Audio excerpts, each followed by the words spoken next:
Assalamualaikum warahmatullahi wabarakatuh. Di sini kami dari kelompok 4 Masyarakat Desa dan Kota akan mempresentasikan materi kami, yaitu tinjauan ekonomi dan sosiologis masyarakat desa dan kota. Langsung saja, yang pertama yaitu ekonomi masyarakat pedesaan. Ekonomi pedesaan merupakan suatu kegiatan masyarakat dalam mengembangkan sistem perekonomian desa. Desa adalah kesatuan masyarakat hukum yang memiliki batas-batas wilayah yurisdiksi berwenang untuk mengatur kepentingan masyarakat setempat. Dengan keadaan geografis yang berbeda-beda, maka terdapat perbedaan kegiatan. Perbedaan aktivitas ini disebabkan adanya perbedaan lahan di pedesaan. Adapun aktivitas masyarakat desa dalam suatu bentuk kegiatan ekonomi adalah yang pertama yaitu pertanian. Pertanian merupakan suatu bentuk aktivitas yang dilakukan oleh masyarakat desa dalam memanfaatkan dan menggunakan lahan di desa. Yang kedua yaitu perkebunan. Perkebunan yaitu suatu bentuk aktivitas yang dilakukan oleh masyarakat dengan usaha membudidayakan tanaman pada suatu lahan yang luas dan secara umum diusahakan untuk mendapatkan hasil produksi yang memiliki nilai ekonomis yang tinggi. Yang ketiga yaitu peternakan. Peternakan merupakan suatu usaha yang dilakukan oleh masyarakat untuk mengembangbiakkan hewan ternak yang memiliki nilai ekonomis untuk dijual dan diambil manfaatnya. Selain itu, kegiatan masyarakat desa selain yang disebutkan dilihat dari pola pemukiman suatu desa yang menyesuaikan kondisi alam dalam melaksanakan aktivitas ekonominya. Yaitu yang pertama ada pola pemukiman linear. Dalam pola ini biasanya masyarakat hidup dengan bentuk memanjang mengikuti alur sungai dan melakukan aktivitas ekonomi seperti nelayan, berkebun, dan berdagang. Selanjutnya ada pola pemukiman menggerombol. Dalam pola ini sering terlihat masyarakat tinggal di pegunungan dan akan melakukan suatu aktivitas ekonomi sebagai petani dan peternak kecil-kecilan. Selanjutnya ada pola pemukiman terbuka. Pola pemukiman terbuka merupakan akses suatu desa untuk keluar masuk ke kota. Dalam hal ini, aktivitas yang dilakukan adalah kebanyakan berdagang dan tidak melakukan suatu bentuk pertanian. Dalam sistem ekonomi pedesaan akan selalu dihadapkan dengan suatu permasalahan ekonomi itu sendiri, yang mana permasalahan ini bertujuan untuk mendapatkan suatu kemakmuran. Adapun yang menjadi permasalahan ekonomi di suatu daerah adalah dapat dilihat secara umum, yaitu yang pertama ada masalah produksi. Merupakan suatu permasalahan bagaimana memproduksi semua benda yang dibutuhkan oleh banyak orang. Yang kedua yaitu masalah distribusi. Setelah suatu benda diproduksi, permasalahan yang akan muncul di ekonomi desa adalah bagaimana benda hasil produksi tersebut dapat ke tempat konsumen yang membutuhkan. Selanjutnya ada masalah konsumsi. Yang menjadi suatu permasalahan dalam konsumsi adalah bagaimana benda hasil produksi dapat dimanfaatkan secara nyata dan dimiliki oleh konsumen.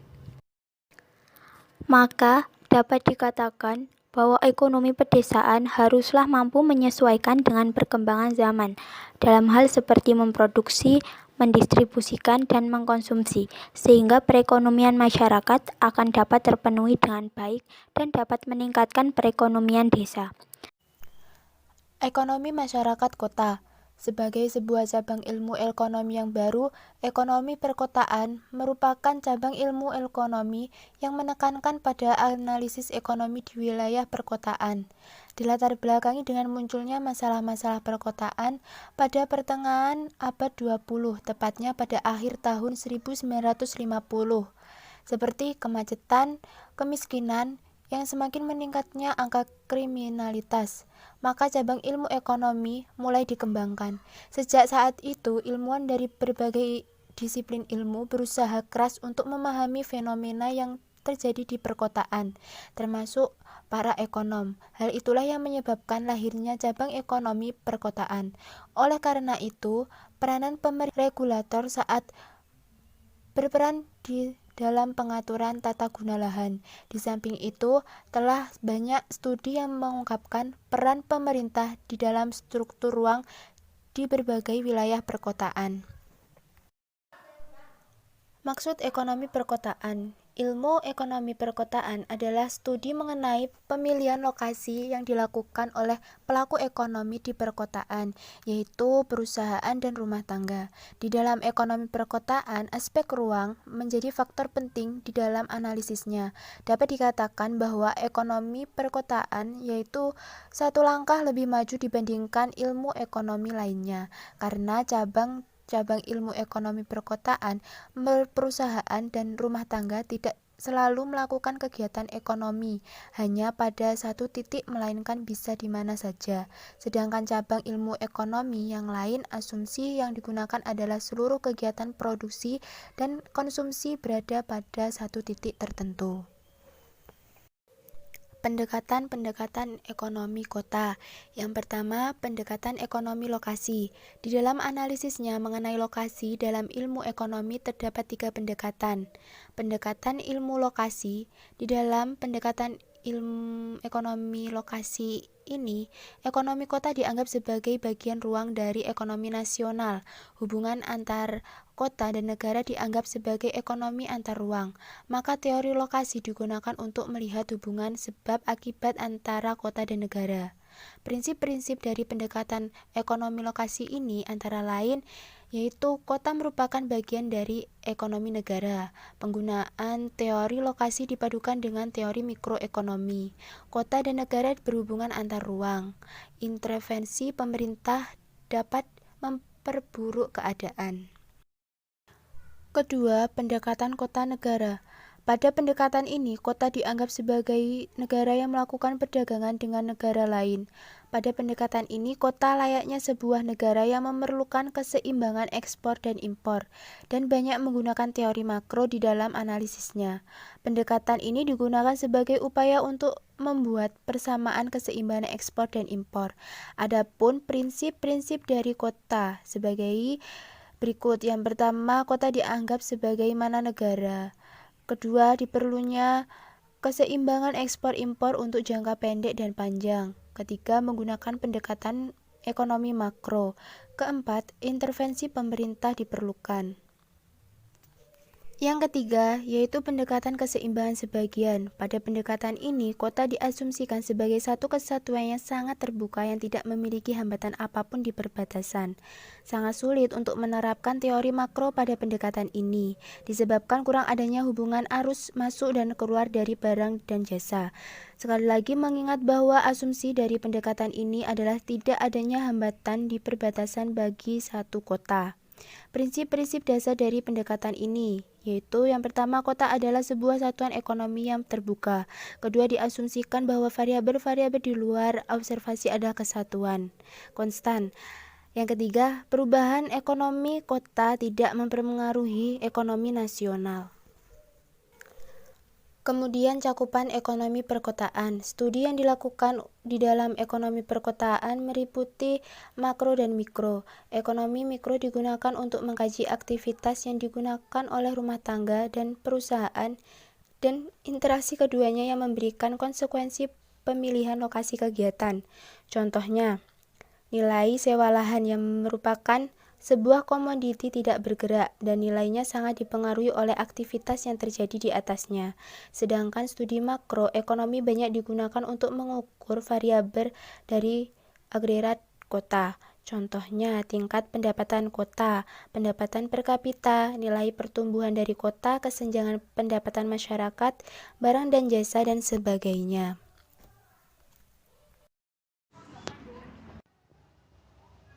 Sosiologis masyarakat desa. Pada umumnya, desa sering dikaitkan dengan sektor pertanian. Alasannya karena asal-muasal desa disebabkan karena pengenalan cocok tanam. Secara keilmuan, ahli sosiologi menyatakan bahwa desa merupakan lingkungan di mana warga memiliki hubungan akrab dan bersifat informal. Desa digambarkan sebagai suatu bentuk kesatuan masyarakat atau komunitas penduduk yang bertempat tinggal dalam suatu lingkungan di mana mereka saling mengenal corak kehidupan yang relatif homogen serta banyak bergantung kepada alam, mempunyai sifat yang sederhana dengan ikatan sosial, adat, dan tradisi yang kuat. Masyarakat desa memiliki karakteristik tertentu yang membedakan dengan kelompok masyarakat lainnya. Boeke memberikan gambaran bahwa yang dimaksud dengan desa adalah persekutuan hukum pribumi yang terkecil dengan kekuasaan sendiri, daerah sendiri, dan kekayaan atau pendapatan sendiri. Yang setelah itu ada struktur sosial. Pitirim Al-Sorokin membedakan struktur sosial menjadi struktur sosial vertikal dan horizontal. Pembagian struktur sosial diantaranya sebagai berikut. A. Struktur biososial. Struktur biososial adalah struktur sosial yang berkaitan dengan faktor-faktor biologis seperti jenis kelamin, usia, perkawinan, suku bangsa, dan lainnya. B. Struktur sosial vertikal. Struktur sosial vertikal merupakan gambaran dari kelompok-kelompok sosial dalam susunan hierarkis. Untuk mengenali sosial struktur vertikal tersebut digunakan lambang status. Lambang status adalah semua hal yang menjadi pertanda dari suatu lapisan sosial seperti kekayaan, gaya hidup, pendidikan, keturunan, dan lain sebagainya. Lambang status ini dianggap mempunyai nilai dalam masyarakat. C. Struktur sosial horizontal. Struktur sosial horizontal merupakan gambaran mengenai keberagaman pengelompokan sosial dalam masyarakat. Secara umum, masyarakat desa merupakan komunitas yang kecil sehingga antara orang yang satu dengan orang yang lainnya terdapat kemungkinan besar untuk saling berhubungan secara langsung dan saling mengenal secara pribadi. Pola kehidupan masyarakat. Konsep kebudayaan yang sederhana yaitu kebudayaan dilihat dari aspek kebudayaan dan non-kebudayaan. Dengan kata lain, kebudayaan dilihat sebagai suatu sistem nilai dan norma atau adat istiadat yang mengatur perilaku dan kehidupan masyarakat desa. Pola kebudayaan masyarakat desa termasuk pola kebudayaan tradisional yaitu merupakan produk dari benarnya pengaruh alam terhadap masyarakat yang hidupnya bergantung pada alam. Sistem kekerabatan mempunyai pengaruh yang sangat besar bagi keberadaan pola kebudayaan tradisional. Dengan kata lain, pola kebudayaan merupakan pola yang identik dengan sistem kekerabatannya. Menurut Paul Halandis, besar kecilnya pengaruh alam terhadap pola kebudayaan tradisional ditentukan oleh 1. Sejauh mana ketergantungan terhadap alam. Yang kedua, tingkat teknologi yang dimiliki. Dan yang ketiga, sistem produksi yang diterapkan. Edward menyatakan bahwa membagi komunitas desa ke dalam 5 tipe, yaitu komunitas desa kota kecil dengan ladang pertanian yang tersebar di sekitar pusat desa, komunitas desa terbuka yang tidak memiliki pusat desa, komunitas desa yang jenis tipenya meliputi desa nelayan, desa pertambangan, dan desa penggilingan. Desa bergaris lurus dengan rumah-rumah yang berdiri sepanjang jalan ladang pertanian yang panjang dan sempit, dan akhirnya komunitas desa perkebunan.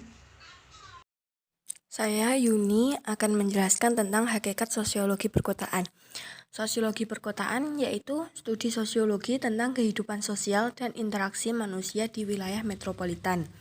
Studi ini adalah disiplin sosiologi norma yang mempelajari struktur, proses, perubahan, dan masalah di sebuah wilayah urban dan memberi masukan untuk perencanaan dan pembuatan kebijakan. Beberapa pandangan sosiolog tentang konsep kota.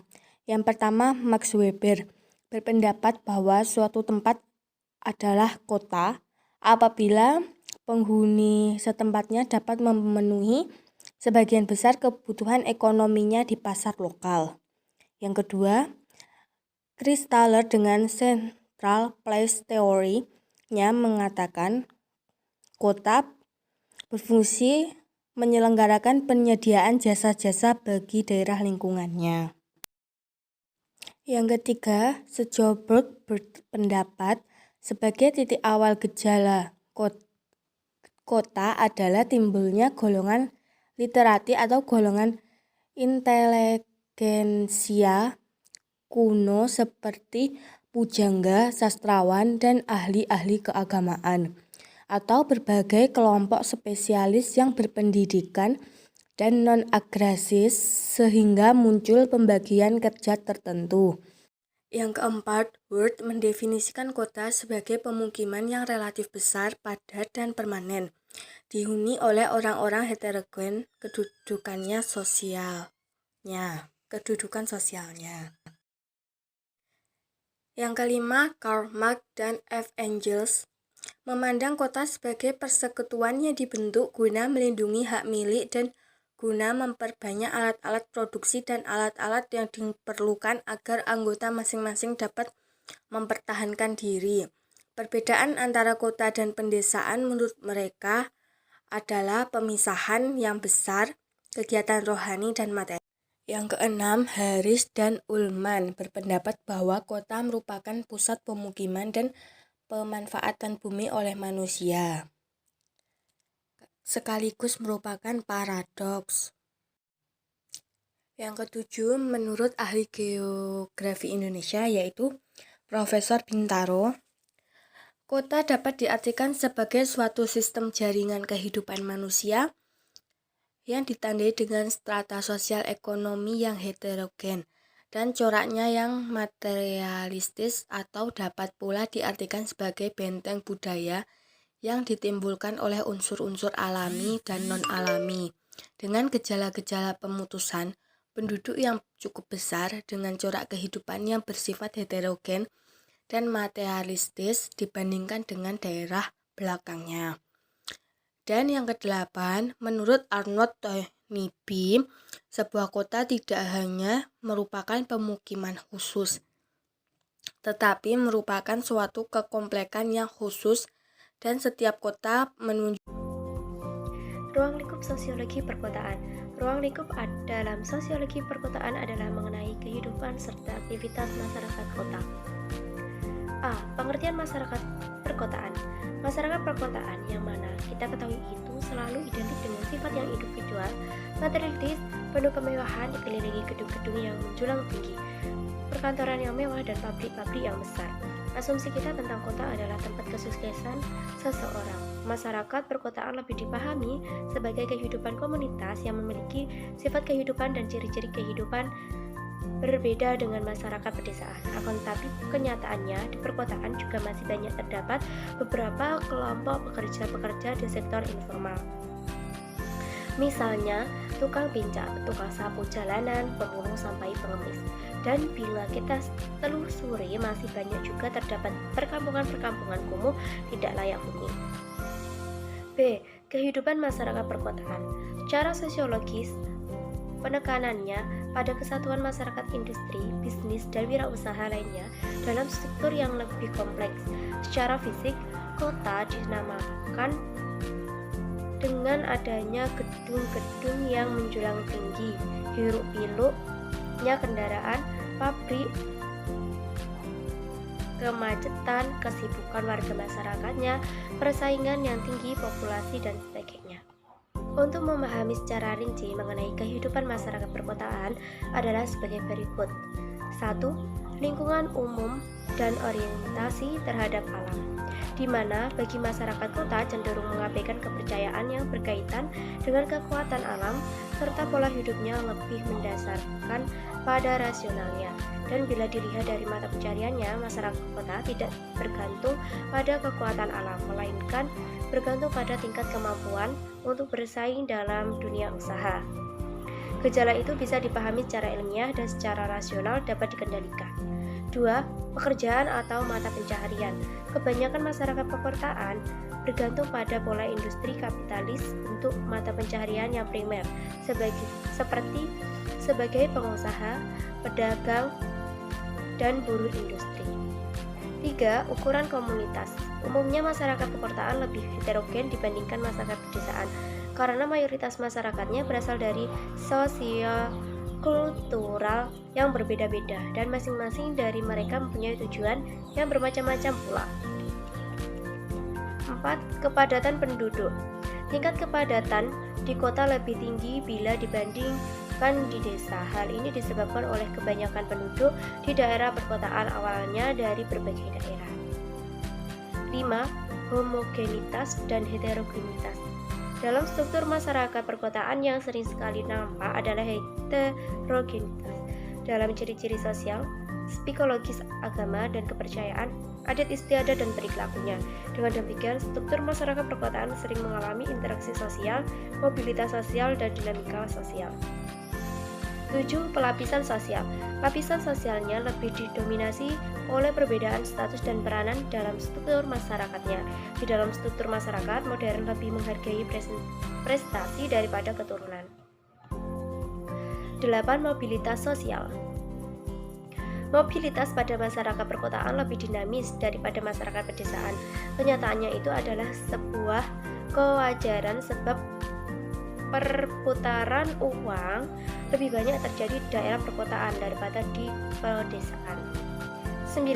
Interaksi sosial. Dalam interaksi pada masyarakat perkotaan lebih kita kenal dengan yang namanya kelompok patembayan, yang mana ada hubungan timbal balik dalam bentuk perjanjian-perjanjian tertentu yang orientasinya adalah keuntungan atau pamrih, sehingga hubungan yang terjadi hanya seperlunya saja.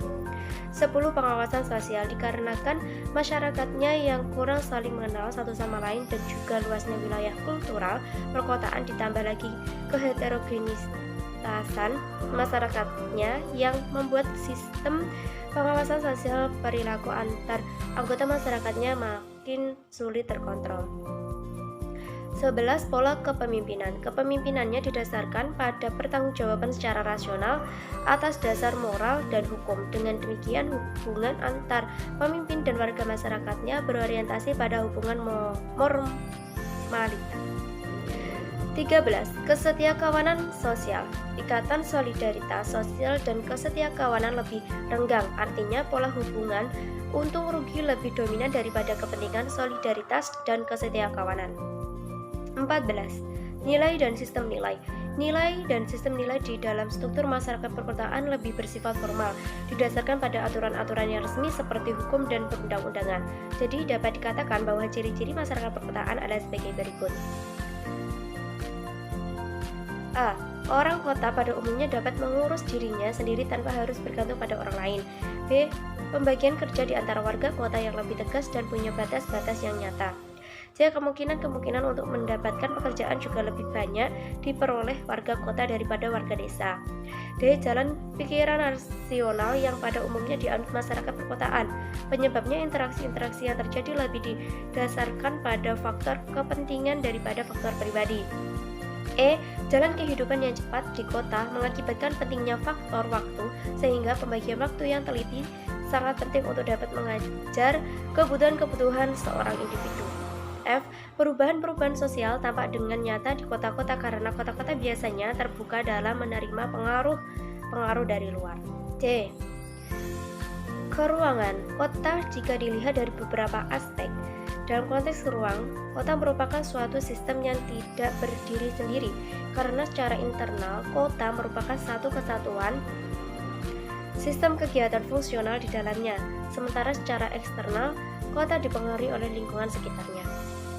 Kota ditinjau dari aspek fisik merupakan kawasan terbangun yang terletak saling berdekatan atau terkonsentrasi, yang meluas dari pusatnya hingga ke wilayah pinggiran atau wilayah geografis yang dominan oleh struktur binaan.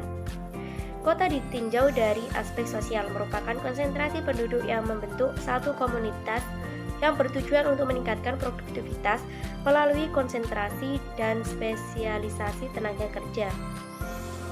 Kota ditinjau dari aspek ekonomi, memiliki fungsi sebagai penghasil produksi barang dan jasa untuk mendukung kehidupan penduduknya dan untuk berkelangsungan kota itu sendiri. Sekian dari presentasi kelompok kami. Apabila ada kurang lebihnya mohon maaf. Semoga materi yang disampaikan bermanfaat bagi kita semua. Akhirul kalam, wassalamualaikum warahmatullahi wabarakatuh.